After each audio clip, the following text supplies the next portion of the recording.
जय हिंद दोस्तों, मैं सद्दाम मॉरिस फारसी एजुकेशन में आप सभी का स्वागत करता हूं। मेरे प्यारे दोस्तों, हम 9th क्लास एनसीईआरटी मैथ पढ़ रहे हैं। आइए 9th क्लास एनसीईआरटी मैथ का हम थ्योरम 9.3 देखते हैं बिना टाइम को वेस्ट किए।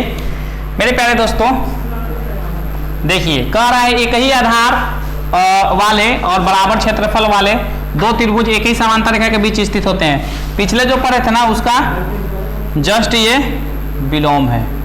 चलिए, ये हमारा हो गया। मान लीजिए ये ए बी है और ये सी डी है। क्या है? सी डी है।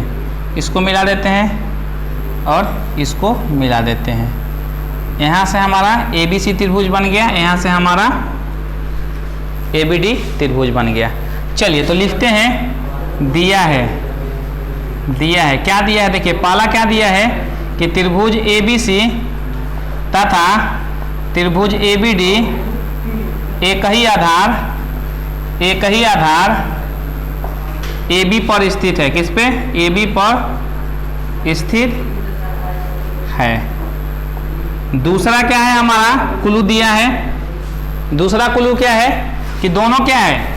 आधार वाले और बराबर क्षेत्रफल वाले, यानी area of A B C equal to area of A B D. ये गिवन है। तो सिद्ध क्या करना है? इस बार सिद्ध करना है कि जो ये दोनों रेखा है ना, ये दोनों समांतर है। ए बी समांतर सी डी हमें सिद्ध करना है। ये हमें सिद्ध करना है। देखिए, इसमें कंस्ट्रक्शन वही कर लेते हैं, रचना। ठीक है, रचना यानी कंस्ट्रक्शन। गिवन, प्रूव दैट, और ये कंस्ट्रक्शन कर लेते हैं। सी से हम लंब डालते हैं m और d से लंब डालते हैं n। रचना में लिख देते हैं सी एम लंब है ए बी पर तथा डी एन लंब है ए बी पर। ठीक है, कोई दिक्कत नहीं होनी चाहिए। प्रमाण की ओर बढ़ते हैं और लिख देते हैं कि डी एम क्या है? लिख देते हैं। देखिए, सी एम समानांतर डी एन। अच्छा, आप बोलेंगे सर ये तो गिवन भी नहीं है, कैसे लिख दिया? ये दोनों समांतर है। तो देखिए, एक ही रेखा पर कोई दो रेखा लंब है तो दोनों आपस में क्या होगा? समांतर होगा। क्योंकि एक ही रेखा पे लंब है तो दोनों के बीच की दूरी क्या होगी? इनफिनिटी तक क्या होगी? समान होगी। सिंपल सी बात है। अच्छा, अगर हल्का भी ट्विस्ट करेंगे तो ये लंब नहीं होगा। हल्का भी इसको झुका देंगे ऐसे तो ये लंब होगा? नहीं होगा। तब दूरी चेंज होगी। तो लंब होगा तो समांतर होना मजबूरी है। चलिए, तो हम लिख देते हैं एक ही रेखा पर लंब है। एक ही रेखा पर लंब है। क्या है? लंब है। कोई दिक्कत? इसको इक्वेशन 1 मान लेते हैं। अब चलिए दूसरा क्लू लेते हैं। चूंकि दिया है, क्या दिया है? Area of A B C equal to area of A B D.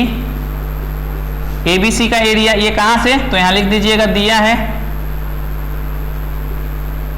चलिए, अब एरिया त्रिभुज एबीसी की बात करें, ए बी सी, तो 1/2। आधार क्या है? ए बी है।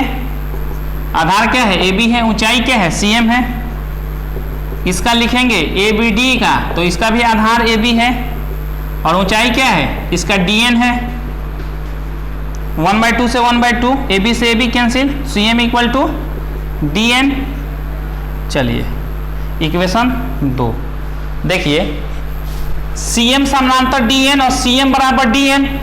इक्वेशन 1-2 से, चूंकि समीकरण 1 तथा समीकरण 2 से, 1-2 से क्या हो गया? ये दोनों क्या है? बराबर भी है और समांतर भी है। तो किसी भी चतुर्भुज का एक युग में बराबर और समांतर हो, कौन सा चतुर्भुज होता है? समांतर चतुर्भुज होता है। पढ़ चुके हैं प्रमेय। तो चलिए लिख देते हैं एम एन डी सी। इसलिए एम एन डी सी एक समांतर चतुर्भुज है। क्या है? समांतर चतुर्भुज है।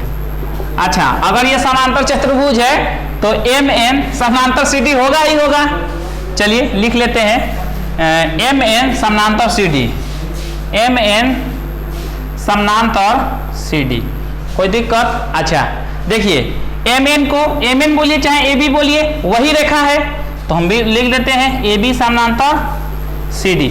अच्छा यही प्रूफ करना था, हाँ यही प्रूफ करना था। देखिए अब इसको या करके इसलिए कर दीजिए और खूब सुनहरे अक्षरों में घेर दीजिए और कॉमा देके बड़े अक्षरों में लिख दीजिए प्रूफ। मेहनत किए हैं भाई, नोट डाउन कर लीजिए, बड़े अक्षरों में क्यों नहीं लिखेंगे।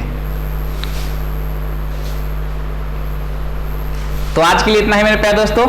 जो भी नए दोस्त वीडियो को, जितने लोग देख रहे हैं पहले तो लाइक कर दीजिए, शेयर कर दीजिए, और जो भी नए दोस्त इस वीडियो को देख रहे हैं अगर मेरा मेहनत पसंद आया हो तो मेरे मेहनत का फल देना चाहते हो तो मेरे को 1 रुपया मत दीजिए, बल्कि आप छोटा सा काम करिए, नीचे रेड कलर का बटन दिख रहा होगा उस पर क्लिक करके चैनल को सब्सक्राइब कर लीजिए, बेल नोटिफिकेशन को ऑल पे रख लीजिए ताकि आने वाले इस वीडियो का नोटिफिकेशन सबसे पहले आपको मिल सके। मेरे प्यारे दोस्तों डिस्क्रिप्शन जरूर देखा कीजिए, सारा मिल जाएगा जितना अभी तक मैंने पढ़ा रखा है 9th क्लास, और प्लेलिस्ट में जाइए, कंपटीशन सेक्शन का भी सारा हिस्सा लगभग मैथ का 40% कंप्लीट हो चुका है, तो वहां से जाके आप कंपटीशन सेक्शन का देख सकते हैं। बस आज के लिए इतना ही, मिलते हैं नेक्स्ट वीडियो में, तब तक के लिए थैंक यू, जय हिंद।